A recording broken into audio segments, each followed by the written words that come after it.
Mi chiamo Mauro Rocchi, ho 69 anni e vengo dalle Isole Canarie.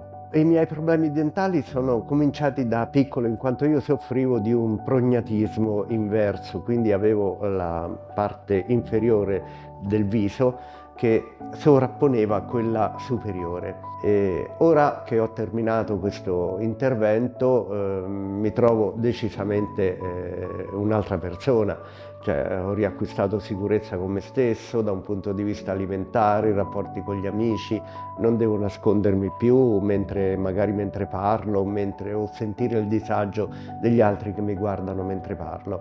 Però sicuramente la mia vita sociale è decisamente migliorata e decisamente migliorerà ancora mano a mano che prenderò confidenza con questi nuovi denti che, ripeto, sono molto migliori dei miei precedenti. L'intervento è consistito nella rimozione totale di tutte le arcate dentarie superiori. Inferiori ce n'erano quasi niente perché con gli anni si erano perse nonostante gli interventi chirurgici.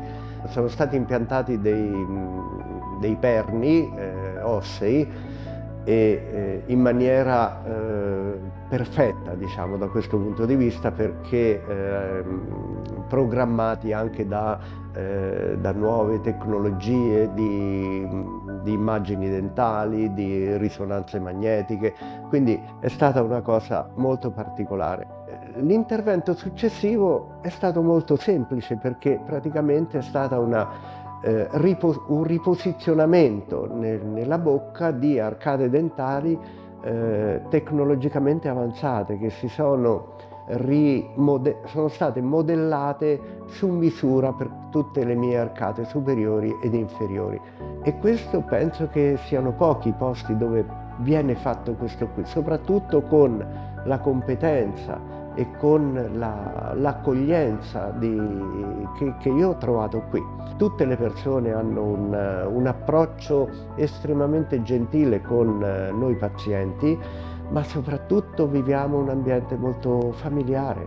Parliamo tutti quanti correttamente italiano, sei anche un po' coccolato. Quindi grazie dottor Palmas per tutto questo che hai creato qui e per come metti a proprio agio tutti quanti i tuoi clienti. Grazie.